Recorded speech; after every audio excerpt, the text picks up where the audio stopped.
Hello, welcome to another RHLSTP, this week with Robert Webb. It's his third time on the show. This one was recorded remotely, of course, because we were deep in the heart of lockdown. Remember that? What was that all about? Remember we all stayed inside and didn't come out? Why? What were you thinking? We're allowed out now. Go and lick each other in the face. Everything's fine. They have a cure. If you enjoy these podcasts, please tell your friends about them. And just by listening to them with the adverts, you are helping us out. So thank you for doing that. If you would like to make an actual contribution, why not become a monthly badger? Go fasterstripe.com/badges. Loads of extras, including backstage interviews and chance to win prizes and much, much more.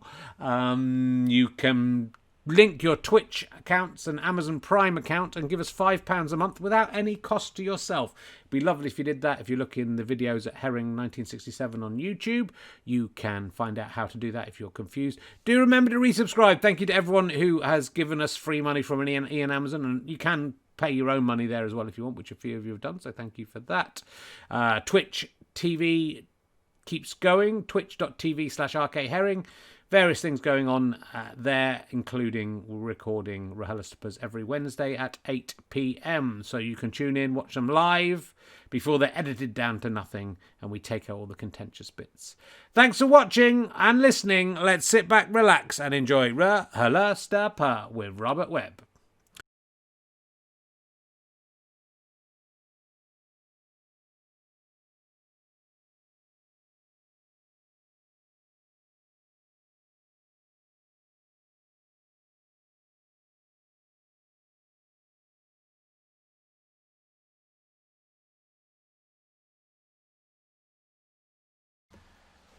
Welcome to Richard's Attic. Please welcome a man who's been wearing a bum bag on his face. It's Richard Herring. Hello, here I am. It wasn't me just crouching down. I hope you can all hear me and everything's going okay. Hello, everyone. Welcome to Richard Herring's Lava Submerging Trauma podcast, which is based on, I did talk about this on the Twitch stream earlier in the week, but I've been homeschooling my daughter because I'm an amazing parent, as well as trying to work and keep the house tidy. I'm an incredible, and my daughter was wanting to watch someone playing Minecraft on YouTube, and I said she couldn't do that. I said she had to draw something, and she went, and I took the iPad off her, and she went, fine, and she went to the table, and then very quickly, like so fast, just got and drew this picture, and then brought it to me and said, there you are, and shoved it in my face. She said, that's it, and then she said, that's you falling in some lava.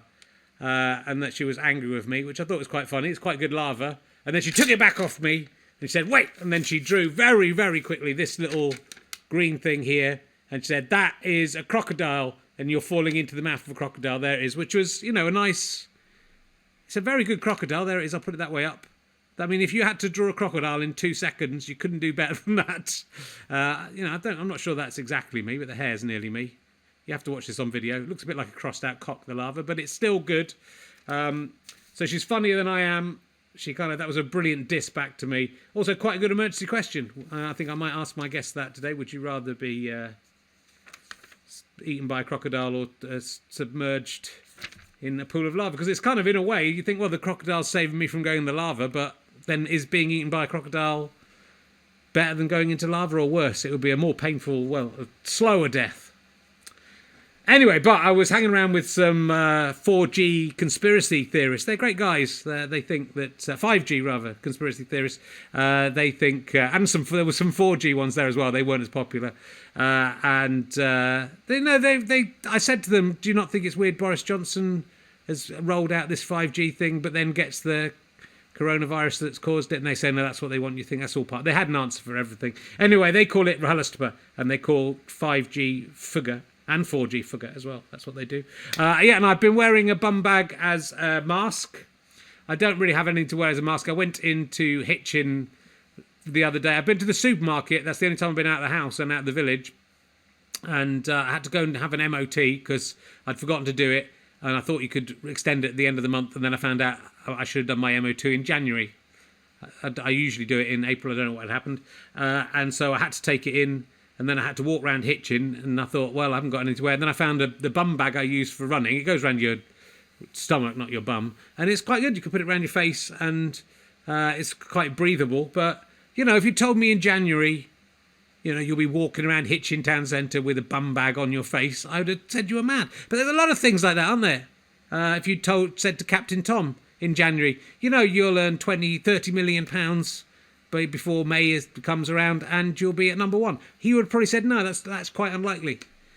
Me One versus Me Too Snooker is going to be on the BBC. If you'd told me that 3 weeks ago, I'd have said you were mad. But there you go. It's a crazy world. What crazy things are happening to you that wouldn't have happened?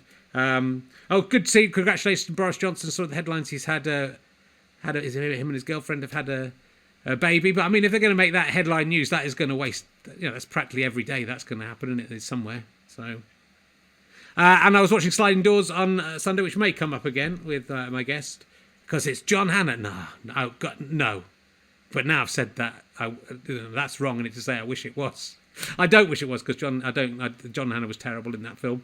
And I've decided after seeing Sliding Doors that I'm going to try and get to a point where saying the word shagging instead of fucking, like, not for shagging, but, you know, fucking hell, or this is a fucking disgrace. Because in Sliding Doors, they, obviously to get around some kind of PG certificate, they say shagging, this is shagging ridiculous.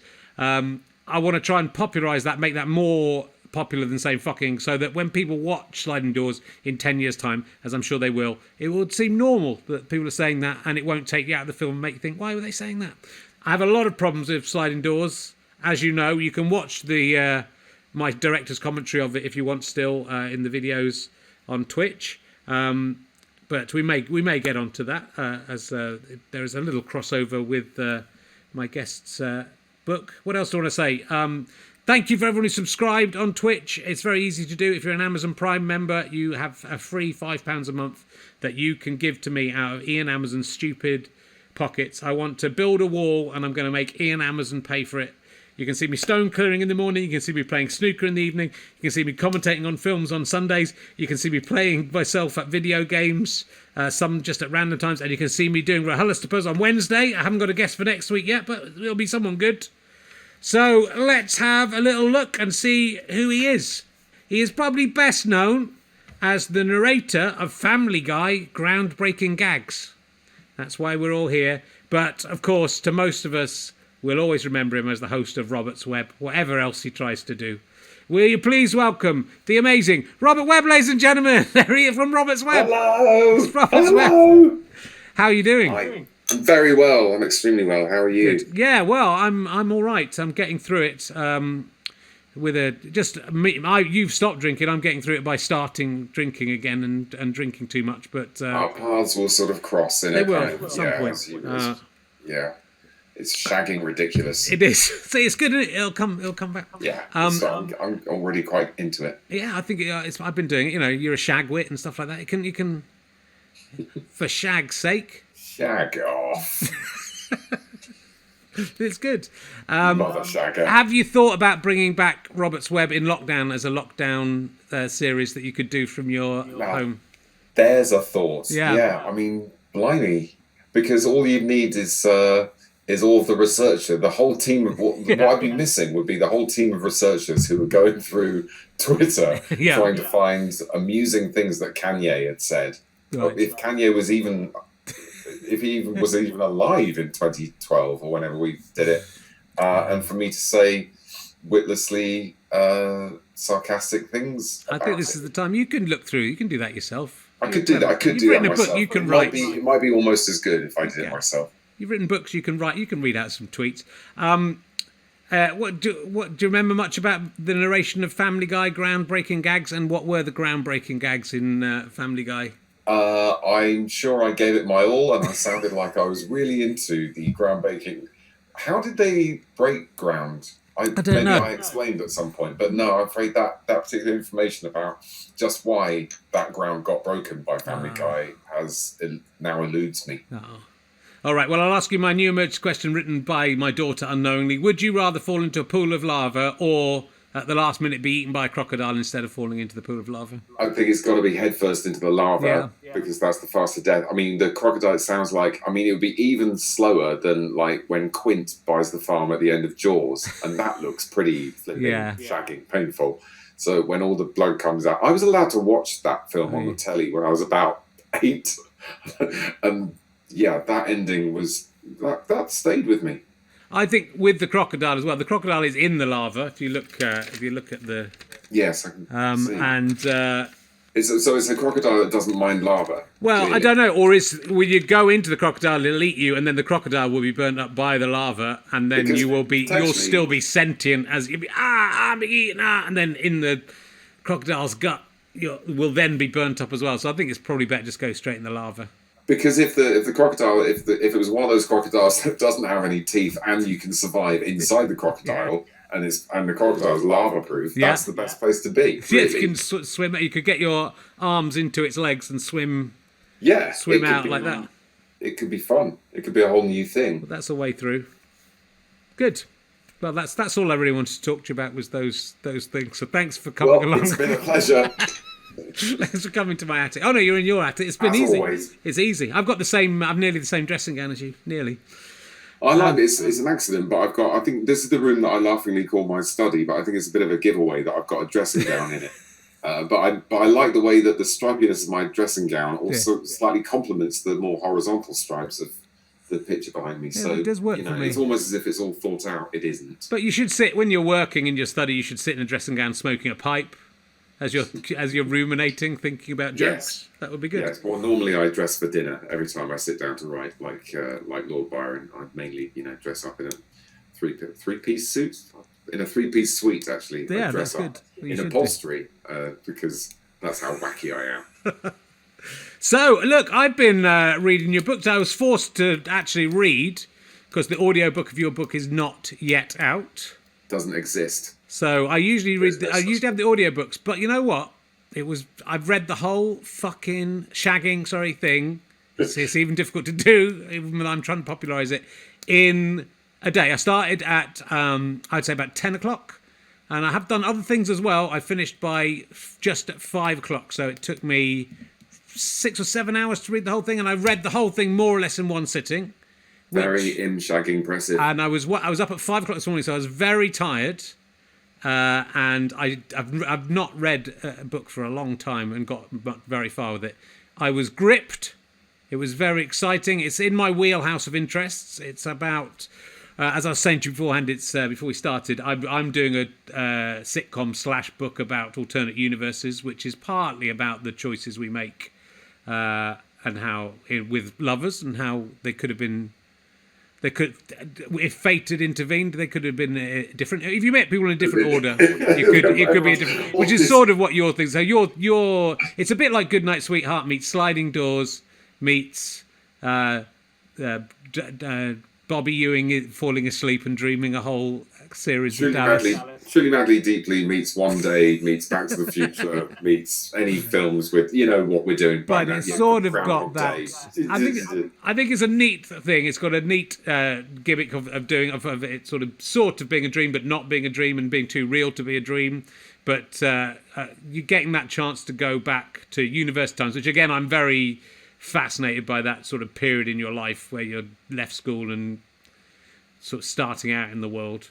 And so basically, I'm allowed to say so much. I don't want to give too much away, but I think it's fair enough to say that a woman who's lost her husband, who she met at university, gets the chance to go back to meet him again and try and warn him that he is going to die in 28 years. Yes, yeah, that's it. Kate Marsden, our heroine, she lost her husband Luke about 9 months ago. They met when they were kids. They met when they were the first week of the University of York, but he died recently and she's not getting better. She's in terrible trouble. One day she wakes up, she's 18 years old, she remembers everything. She's in her college room. This was the week, in fact, this was the day that she met Luke for the first time. But she knows how he died, she knows he's already ill, she thinks she's there to warn him. She's going to try and do everything exactly the same, hence comedy.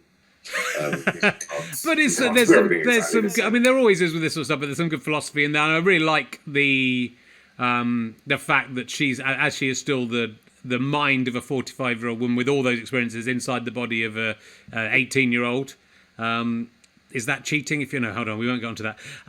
Then she she sort of doesn't really fall for him in the same way, or she sort of sees through his pretensions that because he's not the middle-aged man that she lost. He's the annoying 19-year-old English student that she first met. In fact, she kind of went out with him despite his personality to start with, because he's very good looking, and it's okay to be that shallow when you're a teenager.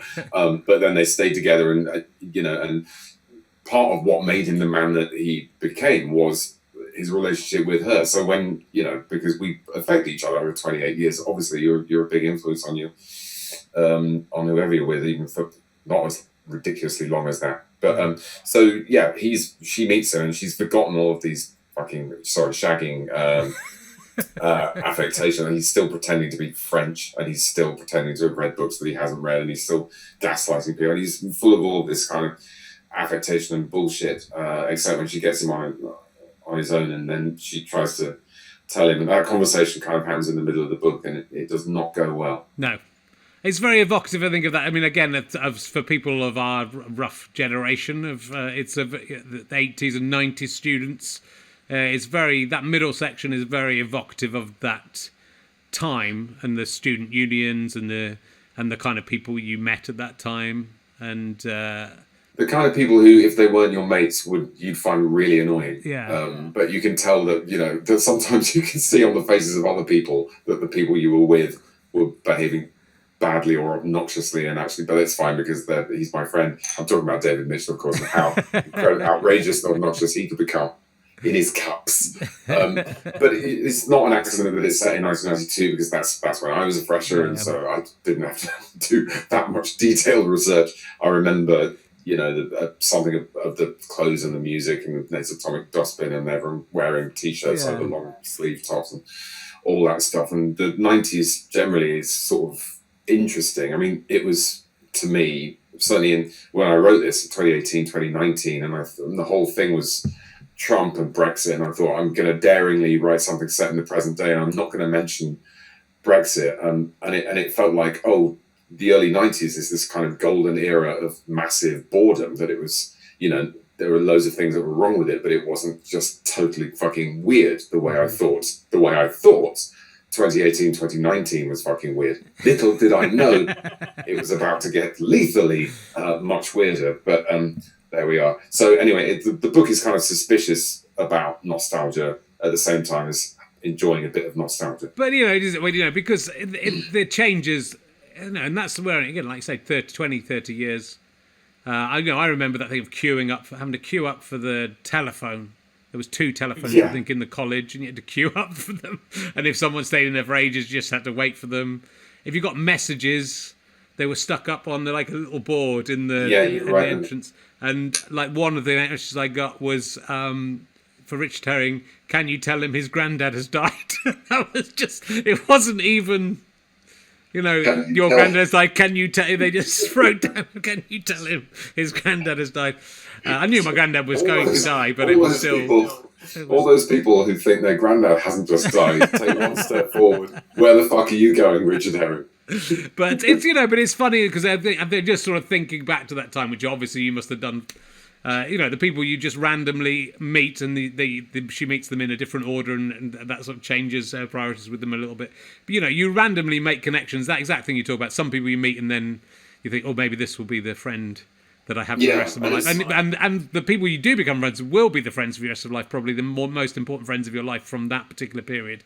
It's a sort of crackpot lottery of Freshers Week, isn't it? Yeah. That you were sort of talking to someone, and you're slightly, I speak for myself, but I was slightly on edge whenever I met a new person in my year at that college, or certainly doing the same subject. Am I talking to someone whose funeral I will one day attend, or whose children I will be godfather to? Yeah. Or is this another person that I will have forgotten the name of by next Tuesday? You were thinking that at the time, were you? Do you remember thinking? No, I wasn't thinking. No, you're right. I wasn't thinking that at the time. I wasn't at all. I thought they were all going to be my best friends forever. But no, it's a weird thought to think about how how those choices and that random luck. And what I like about the book is that the randomness of encounters.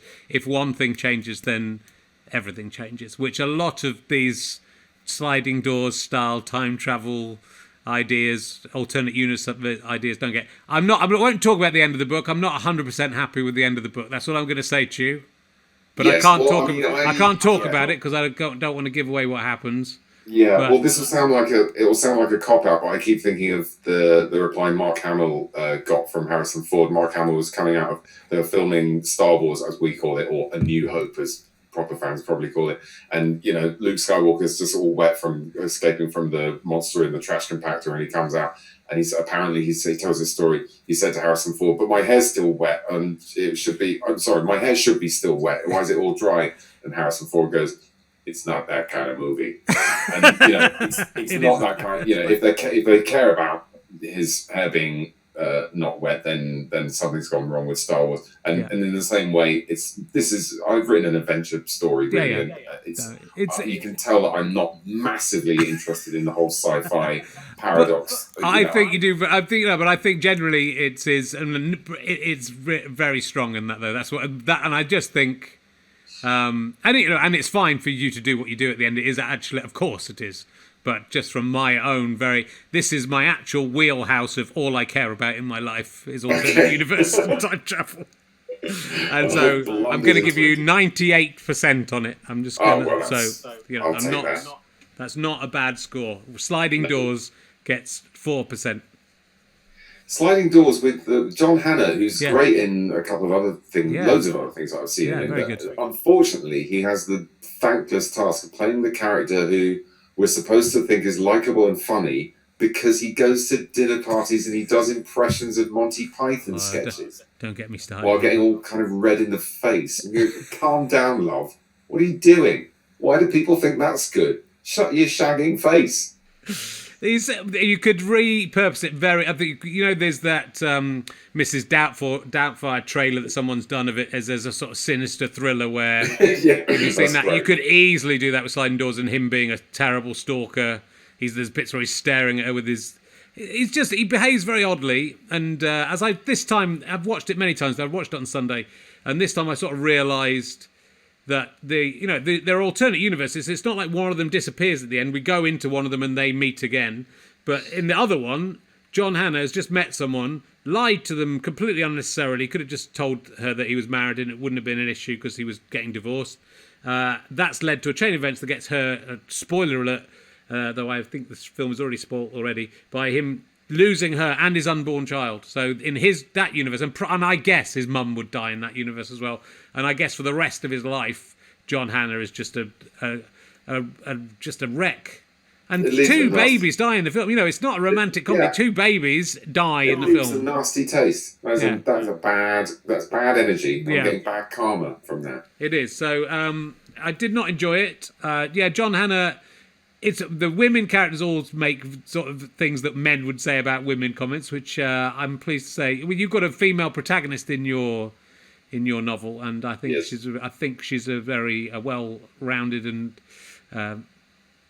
female character written by a man. Which you cannot say about the female characters in Sliding Doors.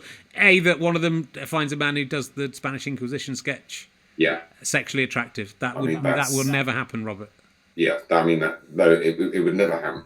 The important thing to do with a female protagonist is to make sure she has a dysfunctional relationship with her mother. Yes, and then you're fine. And then everyone believes. All right. I was worried about this character, and then it turns out her mum's a nightmare. Now I believe it. So that's my top tip. Yeah. I would like to see. I really, really loved I thought it was all good. I really loved the middle section, and you sort of feel like there's so much to explore in that idea of being able to go back to 1992, or in my case 1987, I suppose, and and meet the people. Her going to see a dad who's now dead as well, and I could go and see my granddad and say, "That was good that you're not dead anymore."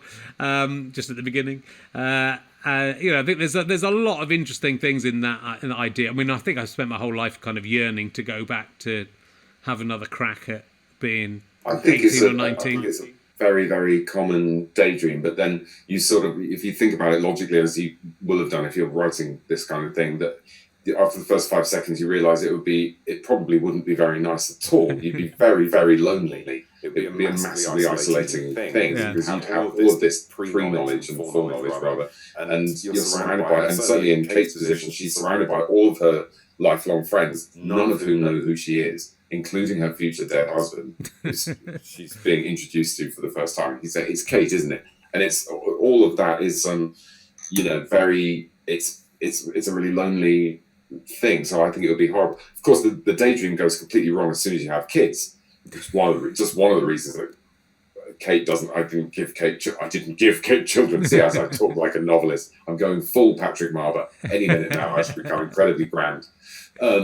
She can't have kids because as soon as you go back to 1992, she will be completely out of her mind with anxiety about what's happened to my children. In the same way, you can't really the whole let's go back in time. What would you change? Doesn't work because if you don't meet your current partner when you met them and conceive those kids when you did before you've done anything, you've bumped off your kids by accident. So, but you've bumped off all those other kids by not having sex with your partner or other people at a different time. So think of all the kids you've killed. You're worse than Joey from Bread. You are.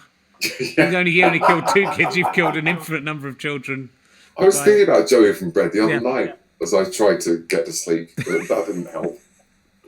There were 6 in that family. There was Joey. There was the big one, the little one, the fat one, the good-looking one, and the woman. Yeah, there was the woman one as well. Yeah, I never really got into Bread. No. But Carla Lane did some excellent sitcoms as well as some weird. Butterflies was great. Butterflies was very good. There we go. Well, let's talk. I mean, you have talked about this in the press. I don't know how much you want to talk about it, but the slightly chilling thing about the book, and this has happened to me quite a lot when I've been writing, is the character who goes on to die is writing books, trying to write a book, and he sort of writes a book which almost predicts, or it seems to be aware that there's something inside him that might kill him.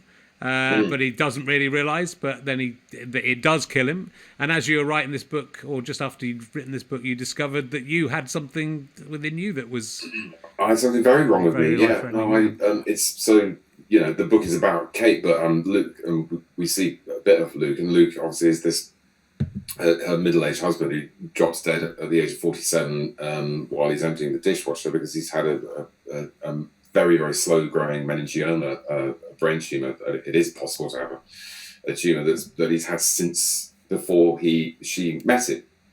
And then it turned out the book was finished, and then it turned out I went to a routine medical for the second series of Back, the sitcom I do with David, and they're usually very perfunctory affairs. The GP just tells you to cough and you're out of there. He just put a stethoscope on my heart and said, "Oh, that blimey, what are we doing about the heart murmur?"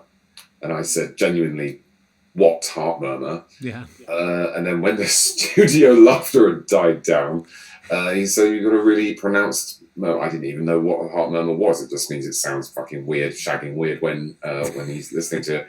There's something wrong going on. And then I saw a cardiologist and had various tests. The cardiologist said, "Well, you're not going to have a heart attack in the next fortnight. But if we don't fix this over the next 2 or 4 or 6 months, this heart will fail." So that got my attention. So it turned out I needed, and it wasn't something they can fix with pills. And it's not something they do as sort of interesting new keyhole surgery. If you're young enough and you haven't had this kind of surgery before, the best outcomes come from open heart surgery. So that's what happened on the 1st of November last year. And so I'd written this book about a character who has this kind of lurking thing that's massively wrong with him. Yeah. And I'm completely open to the idea that was my imagination trying to tell me something. I wish it had been a bit less subtle. But yeah, I think that's what was going on. Yeah, I mean, you wrote about it in the Observer, I think, it's last weekend, and it's a very moving and interesting piece. I mean, it made me feel... I mean, that whole idea of that. So I did once go and have a medical, or not the same thing happened because I was okay in the end, but they stopped. They were doing the heart stuff and testing my heart, and then they stopped and they looked a bit concerned and then went out of the room, and I was sitting there about 5 minutes thinking, "Oh." They went to go on a running machine next. They came and said, "We can't carry on the medical because you've got an unusual heartbeat, and we're going to have to send you to hospital." And then, so I think partly because I'd been through that experience of just that moment where you go, oh fuck, I might be about to die. Yeah. or be in big trouble. As it turned out, my heart just beats in a stupid way. I have a funny heart. It's meant to do. It goes down instead of up on one bit, and it's always done it. And it's they did a 3D model of my heart, on the computer and all that sort of stuff. And it's all right, I think.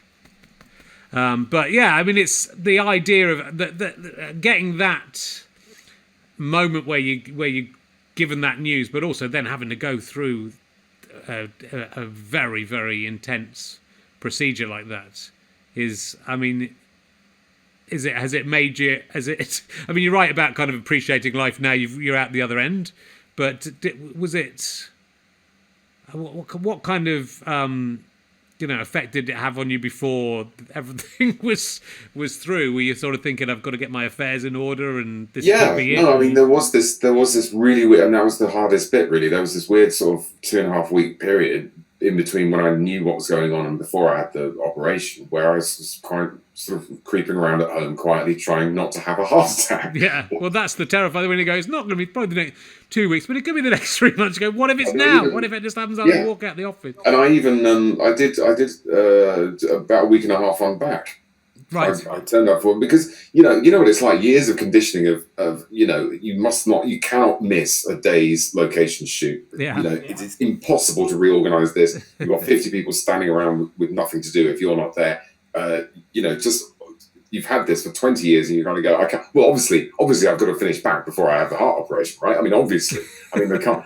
And then and then gradually, and they were brilliant, and the producer especially, Lindsay Robinson. First day I went in there because I'd only found out the day before, and I went in for the first day, and she came into my trailer, and I told her, and she said, "Forget about work," and that was the first and pretty much the only time I really, really cried because she's like, because it's a hell of a thing to say, because she's the person who's got to, got this ridiculously complicated job of reorganizing the schedule. If you lose one of the main actors, and they're going to shoot which is what they did. They shot for 3.5 weeks with no me. And then the idea was after 4 months I would come back and they'd shoot all of my bits. Right. Which we nearly finished, and then obviously the virus kicked in. We had to stand down because of the virus. So it's a slightly ill-fated production. We'll probably get another 3 scenes in the can before the Great London Tsunami takes it out for another 4 months. Could you just do those in front of a green screen in your office, and then I think those missing scenes, there should just be claymation. There should just be me and David as sort of Morph and Chaz, and we'll do the voices. It's funny, we talked about last time, we were sort of saying glibly, talking about death the last time you were on, and saying, when it'd be tragic if you die in your 40s, but in your 50s it's not as bad, in 60s as. But then, that, so you would have been, this is like, so you're about 48 now, are you 47, 48? 47, yeah. That would definitely be tragic. That would definitely I would have been sad if you died. People would definitely admire, and, hopefully I'd have got a bit of, the funny one always dies first. I mean, that's my hope. Yeah. I mean, that's what I'll take with me. But, I won't be around to see whether people say that or not. I mean, they probably won't say that. I'll let you know. At least I'll let you know somehow. I'll send some message through to you. And when they have open heart surgery, they have to turn your heart off to do that. Is that right? Oh, they do all sorts. The video is available if I want to watch it. I'm really not going to. But there's a nice little 7-inch incision here, and then they saw your breastbone, and then they crank it open. So when you're sorry about that. So then when you're I shouldn't have asked. I'm so squeamish. All of your ribs and intercostals have all been pushed around somewhere where they really mustn't be, so you can't sleep on your side for months. Right. So that was hard, and it all aches, and it's all very tender around here, and it's just shit for ages. And, they give you painkillers, and it's all right, really. And I was caning I turned out to be not allergic, but the morphine was making me throw up, so they changed it to OxyContin, which was quite Moorish. Okay. That was quite nice. That was like the one moment I thought, I can get used to this. But only once. And so is it, having done that, is it sort of definitely everything's okay, or do you have to keep on looking No, out for yourself? they're all very pleased with me. Cardiologist says, because she was saying you've got one of the weirdest hearts I've ever seen, because it had grown and completely changed shape in order to keep this show on the road. Right. The problem, by the way, was a prolapsed mitral valve. One of the valves had just they're supposed to open and close like that, and one was just going like this. So the heart was having to really massively compensate, and it was about to just give up. But she's saying I've got a normal heart function now, and I'm sort of semi-shielding because I'm not quite, even 6 months after it's such a weirdly traumatic operation that even 6 months later I'm not really in a condition for 10 rounds with coronavirus. No. So that would still knock me for 8, if not 7. So I have to not get that, really. Okay. Yeah, stay in that little office with the... I'll just stay here. I've got my dressing gown. It's fine.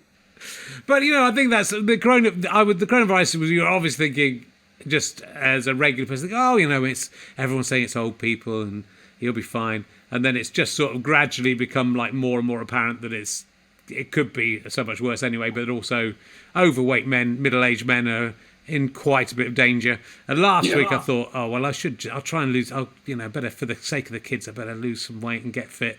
And I did it for 2 days, and then I thought, fuck it, I'll drink some beer instead.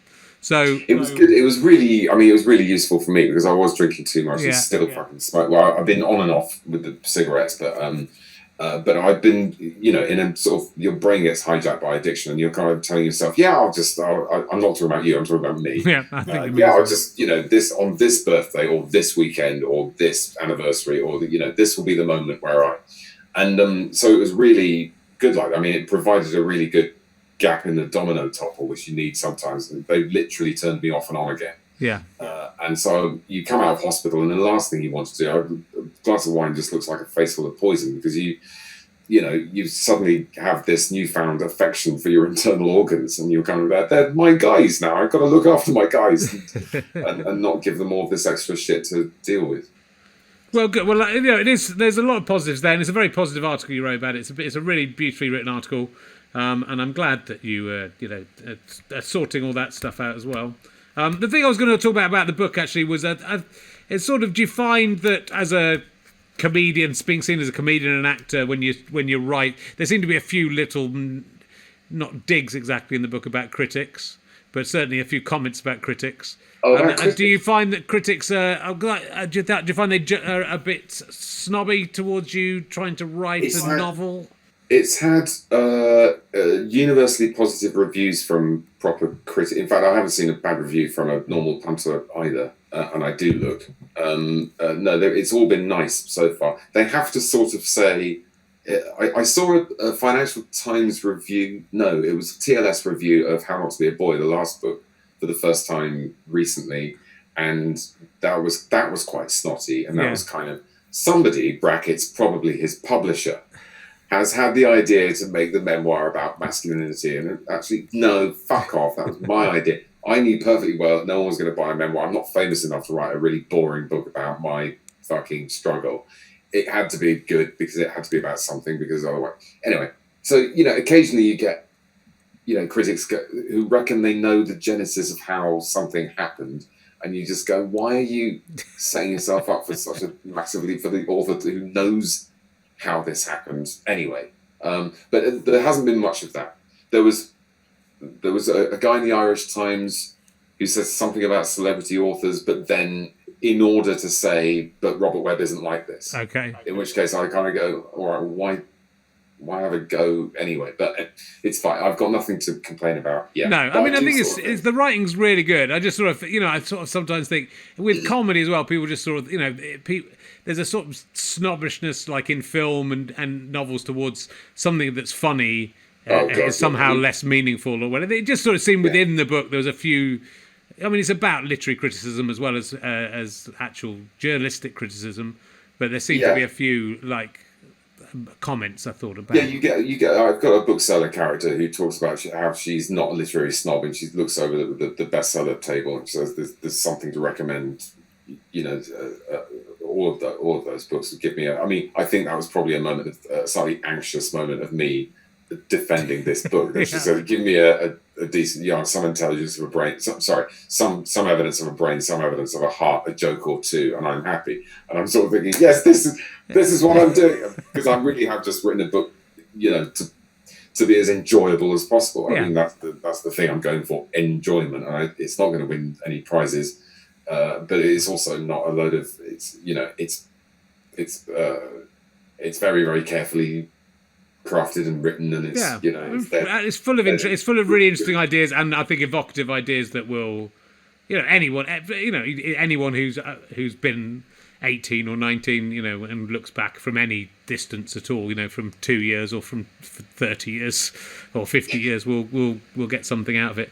I mean, it is bad about your heart and everything, Robert, but I'd just like to say that this year I have discovered that I can't, my mind's eye is blind. I can't actually visualize anything inside my head. So I think, just get your life in perspective, mate, because I can't. If I try to visualize an apple, I fucking can't. I shagging can't visualize it in my head. I just think of an apple and think of the word apple, and I can't see an apple. So, boo-hoo, my heart doesn't work. I've got that for life.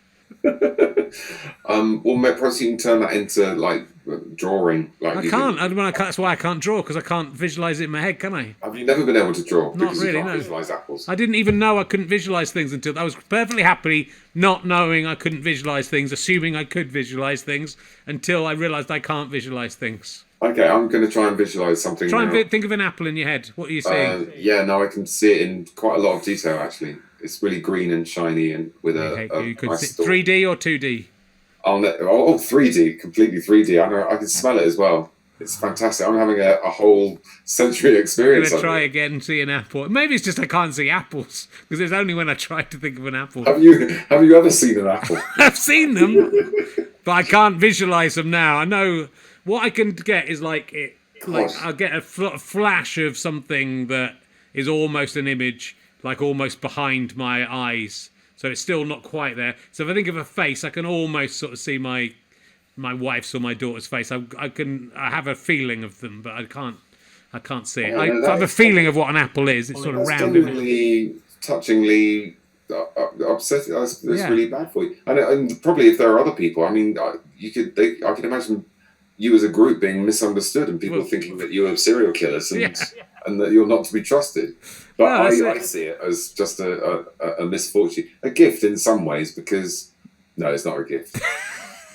Well, I can't be mended. That's the thing. You were mended. You can't mend. You can mend a broken heart, but you can't mend a broken brain. My brain. It's very upsetting. I just wish no one had told me about it, because you were happy. I was happy, and now I'm just thinking, if I want to visualize an apple, I've got to go downstairs and get a fucking apple and look at it like that. I go look at it. Go good. That's what it looks like. Just try and make sure you're only missing out on visualizing things that you can actually go downstairs and not the Taj Mahal. I'm trying to visualize it. I'm near. See, it's sort of in the background. It's sort of like that, isn't it? I can think. I can know what it is, but I can't see it. I'm trying to picture Lady Diana in front of the Taj Mahal. I think about that picture of Princess Di sitting, looking all lonely. Yeah. In front of the Taj Mahal, I can sort of see that. I'm trying to visualize that now, and I can't visualize it. I can sort of, I've got a little idea of her face then, but it was not. Yeah. It was more like a splodge of ink or something. Oh, this is quite sinister. Let me ask you some emergency questions. That's one of them I want to know. Everyone so far, I've talked about that perfect 3D, because it's a spectrum. Some people can see 2D. Some people just see a black and white apple. Some can see a little hazy apple. Oh, I'm kind of moving the camera around. Yeah. I mean, I've got a whole Steadicam thing going on. I can see. Okay. I'll ask you this emergency question. See how you get on with this. Over the last few months, I have watched every episode of How I Met Your Mother. What is the most degrading thing you've done to yourself for no apparent reason? Most degrading thing done to myself for no apparent. Can be anything. It's a hard question, Robert. I'll give you that. God, I mean, it really could be anything. Yeah.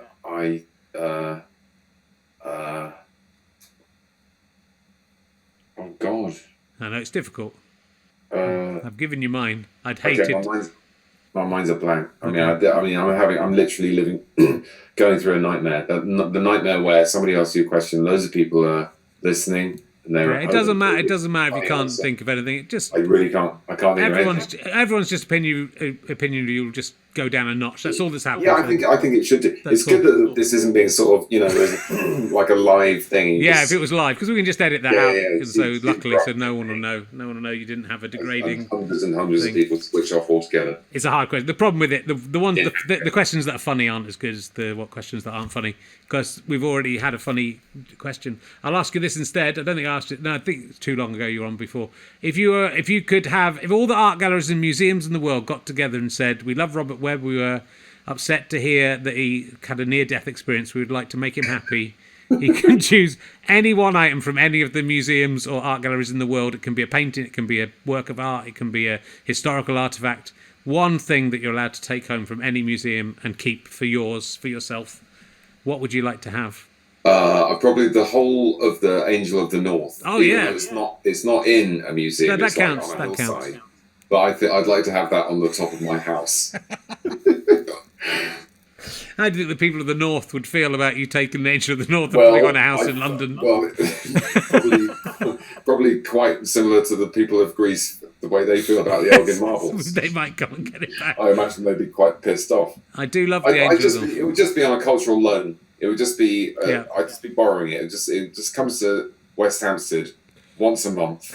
And then, it's quite a big... Would it become the Angel of West Hampstead, though? When it was in West Hampstead, would they call it the Angel of West Hampstead? They would call it the Angel of North West Hampstead. I think people might be able to work out where you lived. That's the issue. It would be a bit of a giveaway. Yeah. I love it. I love the Angel of the North. That is one of my favourite works of art. I like the way it's rusting. It's sort of rusty. Almost, presumably he thought of that. Yeah, I would think so. I don't think that was an accident. You'd think, wouldn't you? We should ask him. What metal did we make this out of? I thought I said make this out of plastic. Oh, fuck, it's going to be outside. It's going to rain. What happens when it rains? We built this massive fucking thing. Yeah, it's beautiful. I love passing that on the way up to Old Newquay. It's nice. Newcastle, not to Newquay.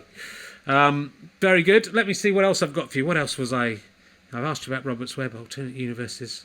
Oh, degrading. Okay, Robert Webb. Have you thought of a degrading thing? Robert Webb. Yeah, I totally Robert Webb. Yes. By making 4 editions of Robert Webb. That was for no reason. That was money, wasn't it? For one reason, money. Was it a lot of money though, or was it not very much money? It was clearly enough to do at the time. I can't remember. I bet comparative to most of your jobs. It's difficult to indicate, isn't it? Because I guess a job like Robert's Webb probably didn't take much up in your actual time. How dare you? I lived and breathed Robert Webb. Robert's Webb. I had T-shirts. It was an obsession. When you're writing, so you've written this novel. I find writing increasingly very difficult, and everything is like, if I can do it at the last minute, I can do it. But if I've got time, I just can't get my head around it. And I think it's partly about getting older. It's partly about getting more embarrassed by your failure and more, getting a better writer. It's harder to write shit stuff. You sort of need to write the shit stuff and then change it.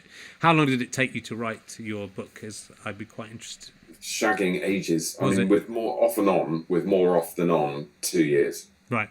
I sort of started, January, February, March of 2018, I spent wandering around the garden going, oh shit. Yeah. Trying to think, because I had the premise ages ago, for years. Widow goes back in time, meets future dead husband when he's an annoying teenager. But then, and that was sort of tagged on to with your posh literary interviewers who say, why the move from memoir into fiction? What I don't say, the short answer is, it was a 2-book deal, here's book 2. But there is an artistic, it did seem like a good story and a good idea for a story and a new way to entertain people, which is what I'm about. But I like doing it through books at the moment for some reason. And so I wanted to do it for ages, but I had that beginning, I didn't have a middle or an end. And unlike a memoir, which has, you don't have to make up the story. And also in a memoir, no one expects the plot of the story to be any good. They don't even expect an ending. I impose a bit of structure on How Not to Be a Boy, but it doesn't have to have, there's certain things that you don't expect in a memoir that you do expect in a novel. And so it had to, I suddenly got very worried about balance and symmetry and the structure of it. And then I did the worst thing you possibly could do, which is start to read those fucking books about structure and story and all of that, and the 5 acts and 3 acts and 8 acts, and just completely paralyzed myself. And so I didn't. Then there was a bit of a gap, and then there was a spurt in the summer of 2018, and then the publisher wanted to see the first half, and then idiotically I asked for notes on the first half instead of just writing them. So then I had to go back and fix all that because I was too worried. So it turns out when it comes to are you a planner or to go by the seat of your pantser? Yeah. I was a pantser who wished he'd done some planning. I don't think it would have made it a better novel, but I would have had a less stressful time. Yeah. Going literally, I don't know what to fucking do. Yeah, I sort of find those. I never really got into reading the books or that. I worked on a sitcom that I didn't do well on, and they didn't use my scripts in the end. But everybody who worked on it was very much into understanding where the beat you hit in which part of the sitcom. And I always like to write everything really without knowing where it's. You've got a good idea of what it is, but you don't know where it's going, so that you surprise yourself. But I think that probably does mean you waste a lot more time than someone who sits down and plans. But I also think it gives a feeling of spontaneity, and then you actually can have surprises. Because I often feel things that are very plotted out in advance, you can sort of see where it's going because you know how those sort of things work. When they are written to formula, you know how the formula works. Whereas I thought what again I liked about your book, there's a couple of misleads and a couple of misdirections and a couple of really good. There's something that happens toward the end of the middle chapters where you go, oh fuck, that completely changes this whole thing. And then again, I won't say what it is, but there's a revelation, and you think the whole thing's completely changed. And I thought that was great because that really threw me off, because I was thinking, oh well, they said this is going to happen and this is going to happen, and then suddenly you go, oh no, that's changed everything. So I don't know if that kind of came across you, whether that was something that you just sort of chanced across. I think you probably know what I'm talking about. I'm really pleased to hear that. If it's the thing I think if it's the thing I think you're talking about, then that sort of midpoint event, I deliberately looked for a surprise to happen in the middle of the book. But generally that was really, I mean, my idea of the structure was set it up enjoyably, midpoint, whee! I mean, that's it really. Because the third parts are kind of, it's like a caper really. The third part of it sort of, so it is sort of 3 distinct parts, and it's a chase and a I mean, sometimes which is lots of fun. It's a lot of it's sort of different, not different tone. It's still, but it's a different direction. Genres. Yeah, it totally jumps genres. I mean, it does a thing you're really not supposed to do at all. And I was trying to get this because it's grief-stricken, time-traveling rom-com adventure. And so I was trying to get all of this to kind of cohere, and hopefully I have, through, just because it's my voice and because I've got an advantage because people know what I sound like, and it certainly people coming to it from How Not to Be a Boy know that voice. Yeah. But also, hopefully because we're rooting for, we give a shit about Kate, and we want it to be okay for Kate, and so we don't mind that it's doing 3 different things. But sometimes I thought, oh, this is a quiet little thoughtful book about love and grief and memory, and then at other times I notice it's got a punch up and a car chase, and it's just clearly, it's just a writer sitting there going, what would please me next? And it's just, this is the book I would like to read. And in fact, this is certainly the book I would like to read in circumstances like this, because it's pure escapism. And it really is. And honestly, being able to sit down and read a book in a day, that's one of my big pleasures. If I'm on holiday, so it's always lovely to research for this show, because it often involves stuff like this. But I hardly ever get all the way through someone's book just because of time constraints. But that's what, on holiday, I will sit down and read, an 80,000 word book in a day, sitting by a pool, having a nice time. So it's a great thing when you can find a book, certainly when you're a bit stressed and tired and there's other stuff going on, a book that you can actually lose yourself in And and it does. I think I just think it took me back to university, that middle bit, and just and remembering those things again that we were saying. Not having mobile phones and going to the cash point that doesn't charge you any money, and just like there's good, nice observations about how life has changed without it being Peter Kay. Do you remember?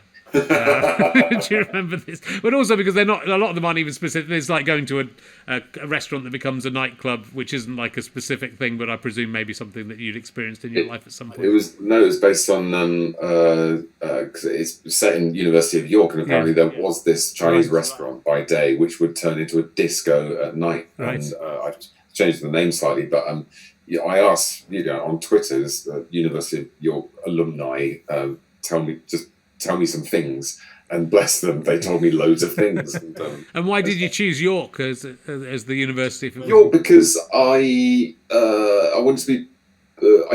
Firstly, I didn't want to do Cambridge again because everyone's done Cambridge, including me. But also York, I've just really, whenever I meet people who are there, they're just really nice people. They're just really engaged and wholesome and kind of pleasant and funny, and I just get a good vibe off the place. And I went to I did actually do some genuine research. I got on the train and actually walked around. I also, because I wanted a proper campus, and it's got this lake in the middle, and it's got this kind of central focus, so it sort of ticked all those boxes. Good. I'm from York was my second choice university.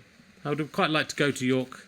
I enjoyed the trip up to. I think on the way back, I'm trying to remember which university. There was a university I went to. It probably was York. I had to stay overnight, and I bought a porn mag, and had a wank in the bed and breakfast I was in, and I bought some cigarettes on the way home and smoked them in the station. And I didn't smoke and I didn't enjoy it, but I felt like those two things were what I was still at school. I felt that was.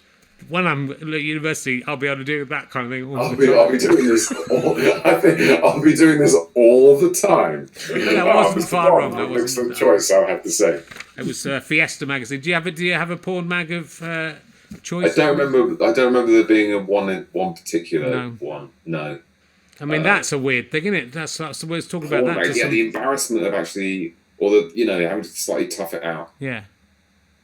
I remember buying something at the same time, and I had to get other things at the same time, so this was just sort of thrown in as an afterthought. Yeah. So the Listener and the Independent and Razzle or what? Yes. The Drunk Women Solving Crime. My wife is one of who's doing a podcast. They were having a conversation last time I came down from something like this, and they were talking about readers' wives. Porn mags that one of them had heard of, but they didn't really understand what it was. Do you remember the Readers? It was a magazine called Readers' Wives, but it was also a section. Yeah. So it was just basically, pictures blokes had taken of their wives with their tops off. So it was a more realistic look at the female form than the models, the high class models in Fiesta. So very high class ladies. It's a sad business, Rich. But, who would you try and tell youngsters about porn mags now? We had one that at school. I mean, I probably had sort of 2 or 3 porn mags in the entire time I was a teenager. But we had one that someone had gotten that we shared around at school for. You were able to keep it for a week, and then you had to hand it on to the next boy. Somebody would bring one in. I'd try telling young people about pubic hair apart from anything else. That's true. They wouldn't believe you. It's true. I remember there was a letter in one of them I still remember, and the guy chanced across his neighbour bathing in the kitchen or something, and he said she had nipples like walnuts. And that's put me off the idea of seeing a breast. Walnuts. Well, nipples like walnuts. That's what I remember about them. The letters were the best bit because I can't. No, they shouldn't be. The pictures should be the best bit because I can't visualise. I don't know what's going on with my mind. But let's have I'll ask you some emergency questions. Do you think you would have made a good sheriff in the Wild West? No. I think I'd have been a very cowardly sheriff, and I think I'd have allowed all of the cowboys or gunslingers to more or less do what they like. Okay. I'd have been a peripatetic sheriff. I'd have had to move from town to town. riding away from all the angry townsfolk who would be very distressed by how inadequate I've been in my sheriffing duties. Yeah, I think I probably would be similar. Do you reckon you could shoot a baddie if you had to? If you had a gun? With training? Yeah. Yes. Okay. Yes. Let me have a look. How obsessive are you about your bins? I've become even more obsessed about my bins in lockdown. It's is it your job, the bins, it's Robert? one of the things I've become more obsessive about. I'm quite enjoying. The boring answer is because this is all healed up now. I'm quite enjoying being able to do the nice lovely gendered male jobs like the bins. And I did go through a period of feeling slightly emasculated that Abby, my wife, had to do the bins. Now it's great that I can do the bins again. So I feel like I've got a penis back. And so I'm quite enjoying the bins. Yeah, I don't like anyone touching my bins, but I when the jobs are divvied up, I now do the kitchen floor, and I quite like cleaning the kitchen floor, and I feel quite insulted if my wife even lays a Hoover on the kitchen floor now, because that's my territory. In fact, it's pretty much the kitchen. I think the kitchen is mine. For cleaning, the bins are there, and the dishwasher's there, and those are my main useful jobs, I would say. I'm very disappointed in lockdown that we don't have a food. Do you have a food bin in Northwest Hampstead? We do have a food bin, yeah, but we have a thing. We don't have hang on. Actually, I think other people, because I've seen it. Other people have a little caddy that they have inside, but we don't. We've missed the bus somehow. Okay. We never got that when the little caddy van came around. So what do you just? So we've got a brown bin outside. So we use a plastic bag and empty all the shit into that. Is quite a smelly job. Yeah. All the shit into the brown food waste bin outside. I thought you might have to carry all your food waste in your hands out to the bin man when he came. We haven't got the caddy. Naked arms. I just go out there. But we have to put our food waste in the normal bin now because of the coronavirus. It's cutbacks. Right. I'm furious. It's one of the saddest. Putting food in the bin makes me feel quite sick now. Because I used to think that's going off to some new life, probably a restaurant turned into food. Your council isn't doing waste food collection? They stopped it pretty much immediately, yeah. Oh, blimey. That's how bad things have got in Hertfordshire. It's like a fucking jungle out here, mate. Okay, we're all right in Camden so far. In the Bronx. I'll do one more. What else have I got emergency question-wise? Is there another new one I want to give you, or should I give you an old one? Let me have a look. This one, because you haven't got your audiobook hasn't been. There will be an audiobook of this book, won't there? There will be. Yeah, no, we didn't. It didn't get recorded before. It all got locked down, and nobody wants to do it. I'll do it. I can put on a girl's voice. Hello, I'm Kate. Hello, my name's Kate. And I've got boobs. I like travelling in time. And making men take their tops off. That is actually the first sentence. I just goes, hello, my name's Kate and I've got boobs. That's how you can tell it's a lady. I think you're not going to read your own audiobook, which is probably the right decision because it's largely about a female person.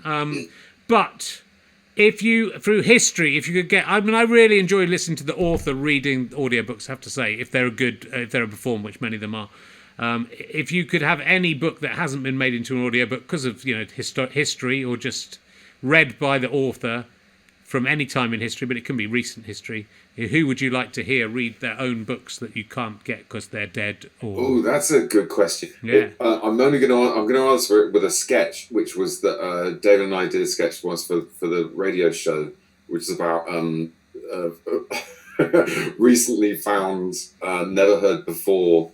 Audio files of Tennyson reading Charge of the Light Brigade, and we have these sort of two strokey beardy intellectuals saying, and now for the first time we're going to listen to Alfred Lord Tennyson. Cannons to the left of them, cannons to the right of them. Woo, there we go. And it sounds quite camp. So I've always liked the idea of like what Thomas Hardy actually sounded. I think there is the recording of Hardy, but you can only go so far back, obviously, and what they actually sounded like. Sometimes they do have quite squeaky voices. Yeah, but often it's like there's a kind of so it's hard to get their actual voice. That was very good. That was a bit like the guy in Police Academy. It was that level. It's one of my many skills. Just that one impression I can do. Hey, look, what is there? Do you know what's going to happen? I mean, you're going to take a bit of a rest anyway because there's a virus going on, and you don't want to get that. Back will be coming back when you get those last three scenes done. Once it's deemed sensible for a film crew to stand around quite close to each other filming a last bit of a sitcom, once that's allowed, we'll do that at the first opportunity. But God knows. But I'm not. I'll start thinking about the next book, but I'm not going to shit myself if it doesn't happen over the next fortnight. And has your near-death experience given you a new perspective on life, or have you slipped back into just thinking out? Oh, you have to slip back in. I mean, we're not built to constantly go around going, "Oh my God, look, the colours are so marvellous. Oh, the greenness of the shirt and the woodness of the wood."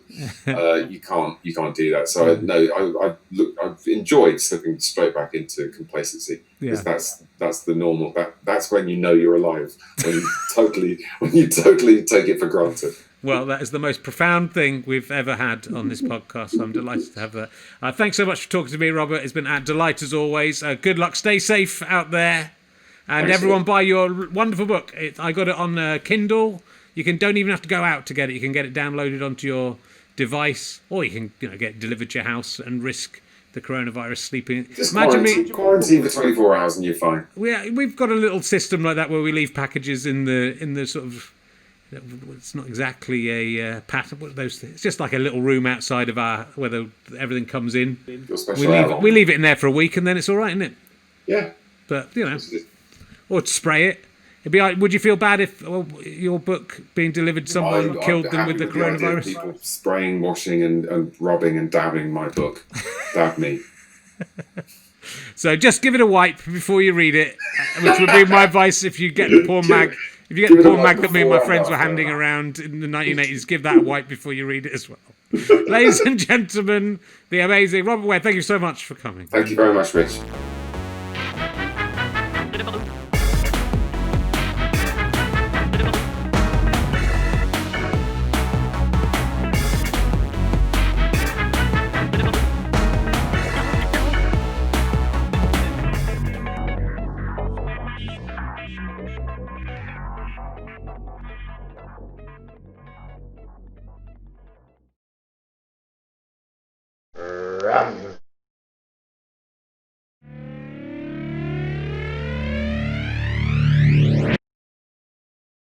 How'd you like them sky potatoes?